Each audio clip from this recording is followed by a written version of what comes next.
here's where most people, go wrong and lose most of the benefits.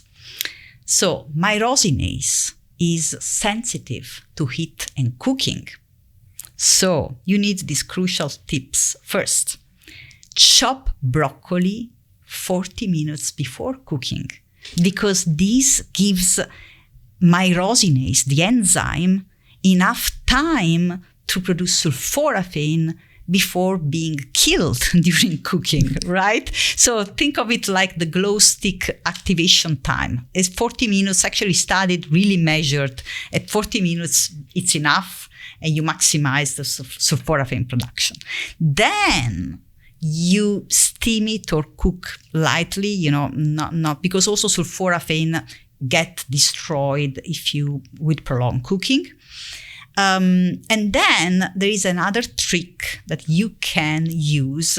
Dr. Lucia, there are actually foods that can change your epigenetics, change the wiring in your body, so to speak. And I find this fascinating because, in the world of nutrition, it's just a game of, a dog chasing its tail, talking about, well, it's just calories, it's just your macronutrients, and there's actual influence on our genes and how things work in the body, and it's what you study at Stanford. So, I'll let you describe what is epinutrition and how does that interplay with our DNA? Yeah, so let me first explain what is epigenetics, right? Think of your DNA like the hardware of a computer, and epigenetics is like the software, right? That tells your cells which programs or genes to run. And while you can change your DNA, you can update the epigenetics software through things like nutrition, exercise, and even mindset. Now, focusing on nutrition, here's where epinutrition comes in. So epinutrition is really eating foods that nourish your genes. And this is a mix of plant and animal foods, each providing unique epigenetic benefits for your genes. So there are compounds in the food we eat that I call epinutrients. Think of them as the code that makes the epigenetic software run smoothly. Epinutrients can be divided into two main categories: methyl donors and epibioactives. Methyl donors are the chemical currency of methylation reactions. These are essential for epigenetic processes, but they're also crucial for other biological processes, from DNA production to immune function to helping your body detoxify environmental toxicants. Now, the main methyl donors are methionine. This is an amino acid present in all protein, especially animal protein and nuts and seeds. Then we have folate in green leafy vegetables, liver, and legumes, especially sprouted legumes. Then we have B12, rich in liver and shellfish. Only 4 or 5 grams of liver or shellfish or clams provide your daily B12 needs, cover your daily B12 needs. It's also present in meat and fish, but in lower quantities. Then we have choline in eggs, liver, and seafood, like shrimps, for example, and betaine found in beets, wheat bran, spinach, and quinoa. Now, both plant and animal foods provide these methyl donors, but only animal foods contain bioavailable B12 and choline in sufficient quantities. Now, let's move to the second category of epinutrients, epibioactives. These are special compounds that can activate specific gene pathways that promote health and well-being, like, for example, genes that decrease inflammation, or genes that help you burn fat, genes that protect you from certain cancers. Now, they do so by working with enzymes that write or erase epigenetic modifications, instructions in your epigenetic software. The list of epibioactive is very big. There are thousands of compounds, but the most popular ones are polyphenols, postbiotics, and enzyme-activated compounds. So let's start with polyphenols. Polyphenols, think of your daily pleasures here. Coffee, tea, dark chocolate, 85% or higher, colorful veggies and fruits, and even aromatic spices like turmeric or rosemary. And as an Italian, I have to mention olive oil here. It's literally liquid gold when it comes to epibioactives. Its polyphenols, especially hydroxytyrosol, are some of the most powerful gene regulators we know for fighting inflammation. Then we have postbiotics. These are compounds that your gut bacteria produce when they process fiber from vegetables, for example. The star player here is butyrate, that really promote healthy gene expression in the cells lining your gut, but also in your liver, and benefit overall health. And then we have enzyme-activated compounds, or what I call glow stick epinutrient. Personally, I get tired of feeling like I have to double check every single ingredient when I go to the grocery store. That's why I'm a fan of Thrive Market. So I put a link down below for 30% off all of your groceries through Thrive Market with your first order. So Thrive Market makes it so you can sort by different diet type, you can sort by food category, all kinds of things, and do your grocery shopping online, and then it gets delivered to your doorstep in a couple of days. It is by far the easiest way to shop, but most importantly, it's easy for me because I feel like I can trust the ingredients. What they focus on is sustainability. They focus on quality. They focus on making things available when a lot of times the right foods aren't available. You go to the grocery store and you have to sift through dozens of products to find one thing, and then you finally look at the ingredients and realize, I can't have this anyway because it's got garbage in it. So that's what Thrive Market's all about, and that's why I stand behind what they do. So that link is for 30% off your entire grocery order and a free gift, and then it gets delivered to your doorstep. It's the most convenient thing, they're trustworthy, and it's good food. It's foods that are things that I would typically eat. Plus, I don't have to go to the grocery store, run into my neighbor, have to talk forever. It's just super easy. So check out that link down below, again, for 30% off plus a free gift from Thrive Market. Do you notice the glow sticks? Yeah. So the light up tube, you break them, two compound mix together, and this starts a light reaction. In the same way, certain vegetables only produce their most powerful epinutrients when you cut, chew, or chop them, allowing two compounds to mix. The most famous example is, guess? See, two compounds to mix. It's probably right. It's probably right in front of me. Or maybe you know it, but you just don't know that it works this way. Broccoli, even garlic is an example. So sulforaphane in broccoli. Sulforaphane is the epinutrient. So when you cut, chew, or chop broccoli, you allow a compound called glucoraphanin to mix with an enzyme called myrosinase. And this light reaction produces sulforaphane. I had no idea. I mean, I knew I knew all about sulforaphane, but I had no idea that's how it...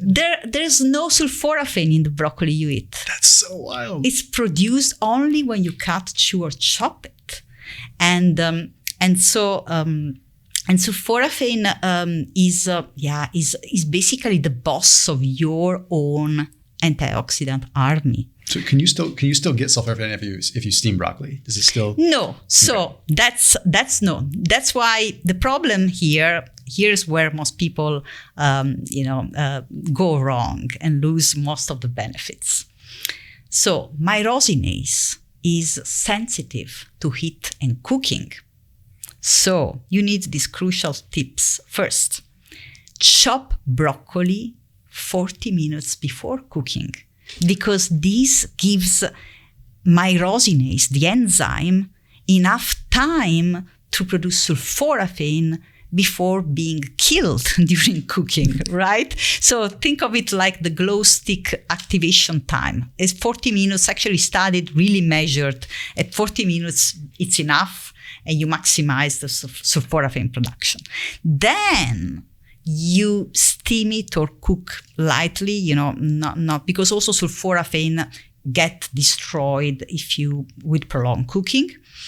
And then there is another trick that you can use if you you don't like your broccoli al dente, or if you consume frozen broccoli. Frozen broccoli is the same problem. It's blanched, so it's briefly boiled before freezing.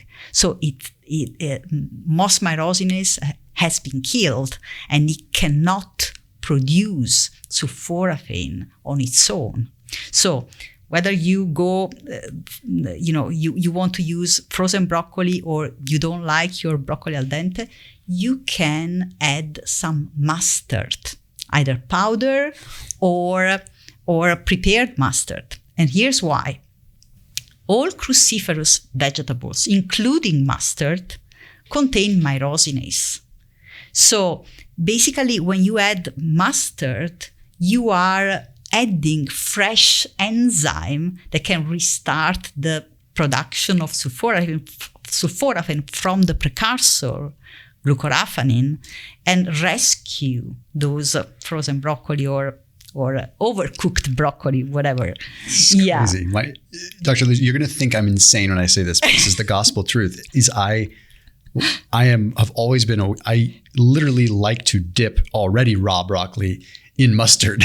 Really? Yeah, because I did it with celery, and then I did it with mustard, or I did it with celery, and then I did it with broccoli, and I realized that I like it. And it's funny, I mean, obviously with the raw, it's not always necessary, but it's just funny. My mind is like, maybe I just knew. Yeah, your body is intuitively protecting your epigenetic health.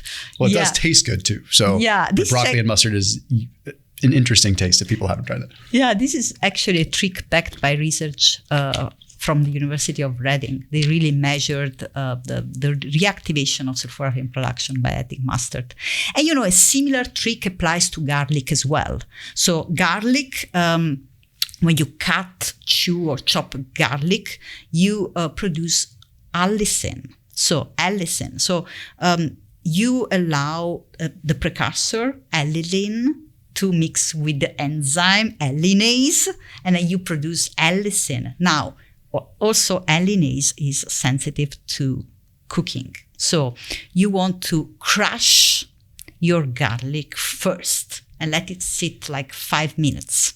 This is the time that maximizes allicin production for garlic. Then you can add it either raw at the end of cooking, or you can quickly cook it in oil, not water, for a couple of minutes. In this way, you preserve all allicin in garlic. Yeah, these two tricks are some of my students' favorite cooking tricks. So the concern I always have with raw broccoli is the raffinose. You get some gas from it, right? So will mustard restore the effect if you were to steam broccoli and then have it with mustard? Would that restore the effect? Yes. Oh, cool. That's awesome. Yeah. That's good to know. Because I'd always dip, just like, people have like those platters, like when you're at a party, you get your celery, you got broccoli, and then they've usually got ranch dressing with a bunch of crap in it, So I would usually dip in mustard, right? So it would usually be raw. But now, knowing what I know about the steamed, I would much rather put mustard on steamed broccoli because it would actually just taste good, and it's easier to chew. And you don't need much. You need 1 tablespoon for every 3 ounces of broccoli. So it's enough to restore sulforaphane production. Another trick, you could try broccoli sprouts.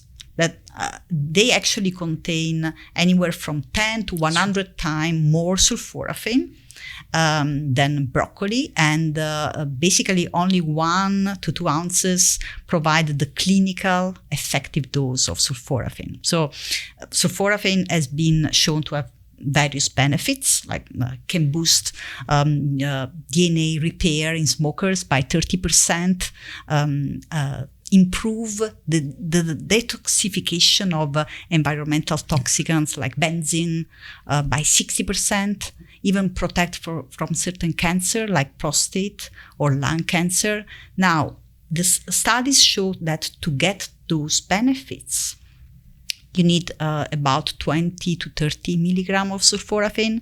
That equals to 20 ounces of broccoli a day, which is a lot. But again, you could just get the same dose with 1-2 ounces of broccoli sprouts, or you can also mix up things a bit, right? For example, you can combine 2-3 ounces each of broccoli, Brussels sprouts, arugula, kale. These are all cruciferous vegetables. They all contain sulforaphane, so you don't need necessarily to just eat broccoli. And another trick, sulforaphane works as the boss of your antioxidant. So it turns on these antioxidant and anti-inflammatory genes, and the effects on gene expression last 72 hours. So you may need to eat cruciferous vegetables every 2-3 days. You don't need to eat them every day. Unlike direct antioxidants like vitamin C that last only a couple of hours in our body, sulforaphane lasts longer. So you don't necessarily need to eat these veggies every day to get the benefits. Yeah, not to mention, I'm hugely bullish on cruciferous. All the way down to the IC3 and everything from the estrogenic, aspect as well, being able to combat that. So I've always been a fan of cauliflower and broccoli for that reason. But this is just opening up a whole new world for me. Yeah. IC3 is just one of those compounds that get produced in broccoli together with sulforaphane. There are so many compounds, but sulforaphane is the one backed by the most research. Yeah. Are you very, of course you're familiar with it. I don't know how savvy you are with the NRF2 pathway. Yeah, exactly. So I didn't know how technical you wanted to go, but yes, exactly. Sure. So the way I mentioned that sulforaphane can improve the detoxification of environmental toxicants, and it does that exactly by through the NRF2 pathway. So it's basically a master regulator of genes that help your body get rid of environmental toxicants, turn on your liver enzymes that are responsible for those detoxification reactions. So you are really literally turning on your own antioxidant and anti-inflammatory pathway. It also downregulates the NF-kappa B targets, which are responsible for inflammation. So you are basically boosting your own body's defense system. Yeah. With an afterglow of 72 hours. Yes, so, with the afterglow of 72 hours. At the time of recording this, it's like, we're in Southern California and it's shortly after the devastating fires here. Oh, yeah. It's like, that's been top of mind for me, is how do you kind of boost this way of sort of this natural detoxification, if you want to call it that.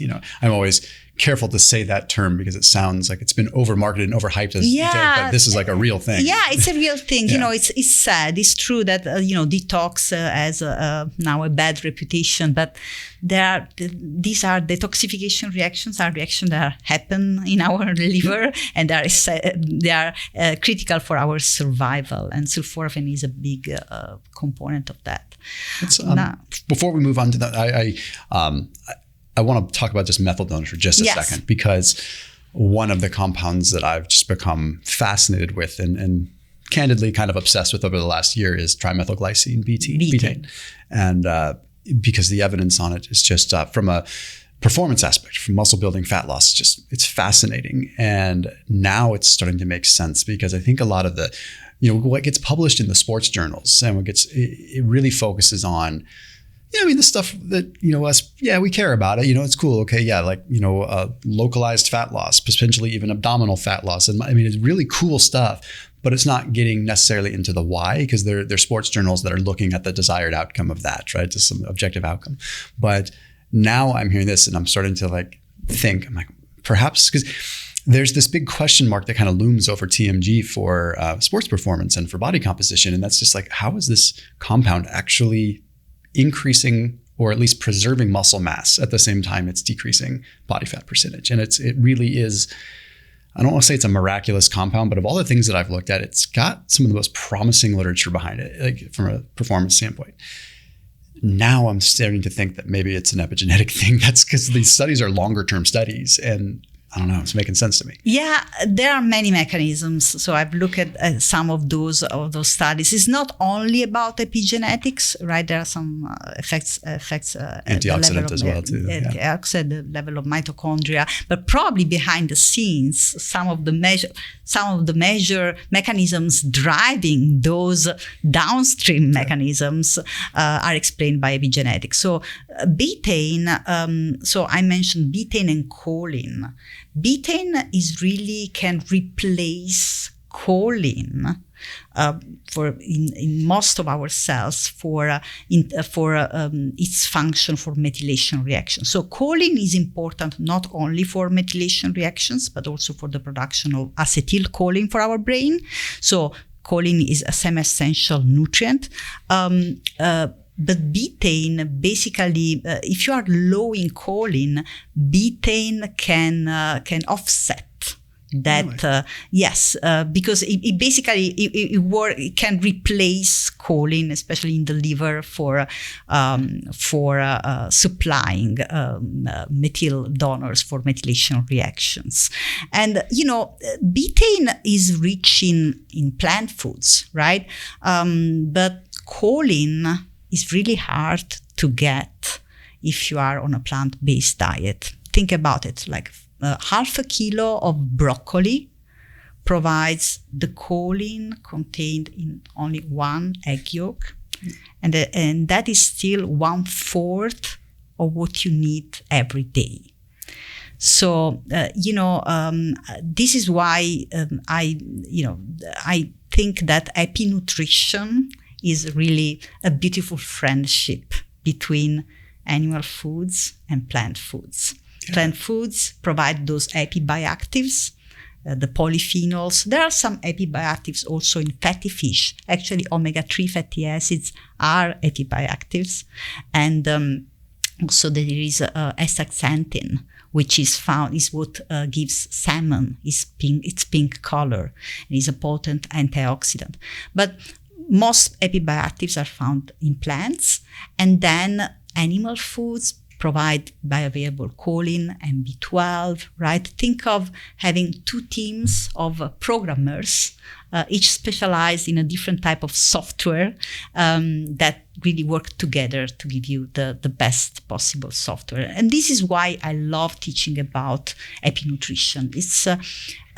It provides an olive branch in our often polarized nutrition field. Yeah.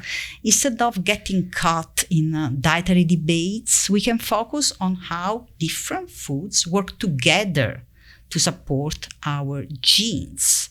And this excites me as a scientist because, it moves us from this either or to both and mentality. Yeah. And this is where really the breakthroughs happen. I mean, I can speak for myself. Like once you learn this stuff, you can't unlearn it. Yeah. It changes how you look at everything. And it's like, as I'm having this discussion, it's almost like my mind is expanded to such a degree where it's just like the thought of going back to counting macronutrients sounds archaic. Yeah. Right? It just sounds archaic because it's like, yes, sure, there's a there. But when you actually look at, it's taking it one step further from, calories, macronutrition, micronutrition, epinutrition, right? Like you're working down to the point where even though it's the smallest on that scale, it might be like the pinnacle in which like the biggest lever can be pulled, because it's going to cast upon it this downstream effect upon your micronutrients, upon your macronutrients, upon your calorie, utilization, right? I love it. Yeah. Thank you for this metaphor. I will use it. Yeah. I do. We have a pretty smart people watch this channel. People that are really good at taking these kinds of concepts and applying it. Could you explain just how a methyl donor works, like in a food like beets or something that has betaine, or like how that process works? Yeah. So every second there are millions of methylation reactions happening in your body, right? And these methylation reactions basically add methyl groups. A methyl group is a carbon atom attached to 3 hydrogen atoms, right? And is a sort of currency used for these reactions that are so central for so many processes in your body, right? Immune health, we are talking about DNA synthesis, detox reactions, right? So these methyl donors really power a cycle, is known as the methyl cycle, where the main methyl donor in our body, known as SAM, is produced as an adenosyl methionine, right? So SAM is the methylation, the universal methyl donor used in our body. And then there are the cycle, the methyl cycle involves different vitamins, like we've named methionine, folate, B12, and many others, cofactors, like there is B2, B6, minerals like magnesium, iron, zinc, even omega-3 fatty acids that all work together to power this cycle and so regenerate SAM, and so that to power more and more reactions. And this cycle is also connected to another cycle called the transsulfuration pathway that is necessary to produce glutathione. Why I'm mentioning that? Because, we were talking about vegans missing on B12 and choline. Well, even, if you are only an animal-based eater, you're also missing on something. So we need to maintain a balance between methionine and glycine to support our glutathione production, and is the body's master antioxidant, glutathione, and keep homocysteine low through this methylation cycle. So homocysteine is a marker that indicates that the methyl cycle is not running smoothly, and it is also a major risk factor for cardiovascular disease and all-cause mortality. Now, why I'm mentioning this is because methionine is rich in muscle meat, and glycine is rich in skin, tendons, and plant protein. So if you eat a lot of meat, it's okay, but be mindful of always pairing your meat or fish with a side of veggies, or incorporate nose to tail eating. So eat your chicken with the skin, or the fish with the skin, and sardines with the bones, because this is where you get the glycine, right? Methionine and glycine. Or drink bone broth is rich in glycine. So you can even consider supplementing with glycine. Anywhere from 5 to 15 grams, depending on how much meat you eat, or collagen. It's a good strategy to consider, just to keep these things in balance from an epinutrition standpoint. Is something that I often suggest to my animal-based students.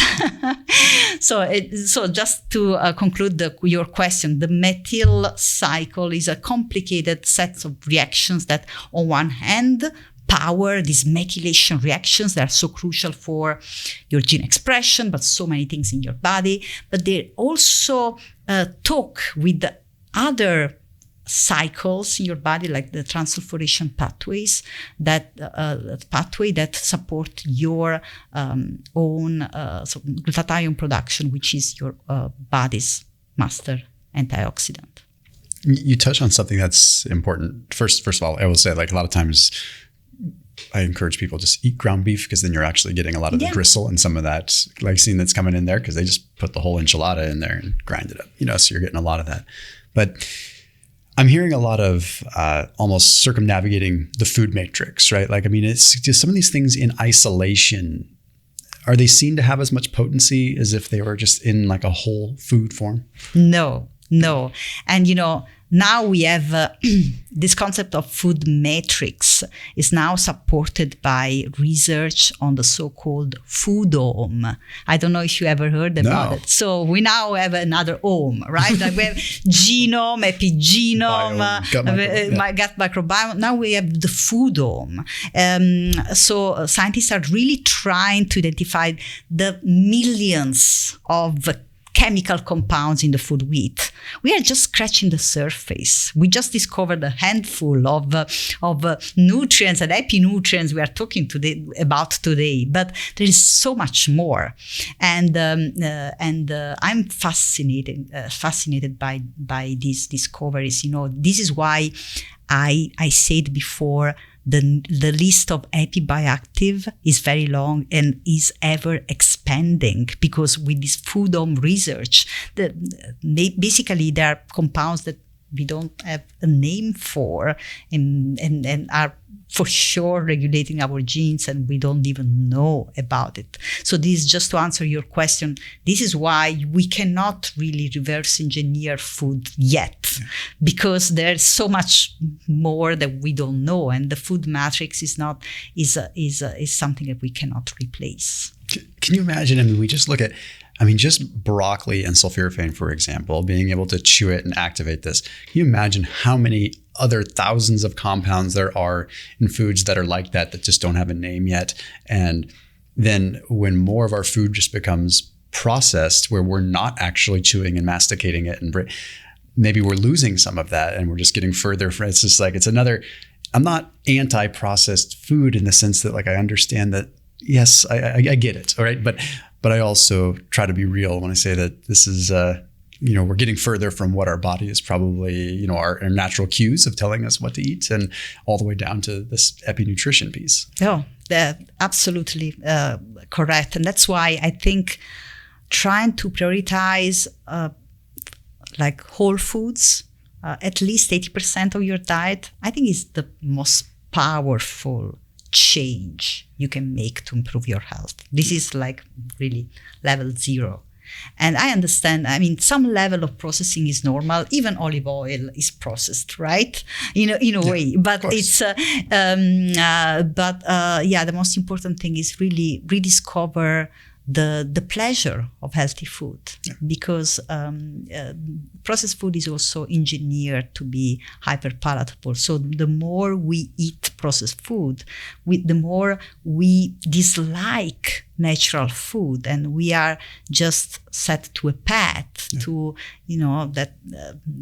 that make us unhealthy in the long term. Yeah, I agree with you 100%, and I sometimes feel I can get frustrated with the nutrition communities online that try to oversimplify so much by just talking about calories, that we lose track of like what really is important. And this is a refreshing conversation that reminds me that, it's okay to talk about this stuff, and this stuff should be talked about, because the little micronutrients that matter really do matter. Oh, yeah. Well, Dr. Lucia, where can everyone find you, and where can they learn more about these foods and how to use them and whatnot. Yeah, so if you love my kitchen hack with broccoli, I have 4 more hacks to share with you. Grab my free guide at drlucia.com and follow me on social media, YouTube, Facebook, LinkedIn at Dr. Lucia Aronica. Thank you. Thank you.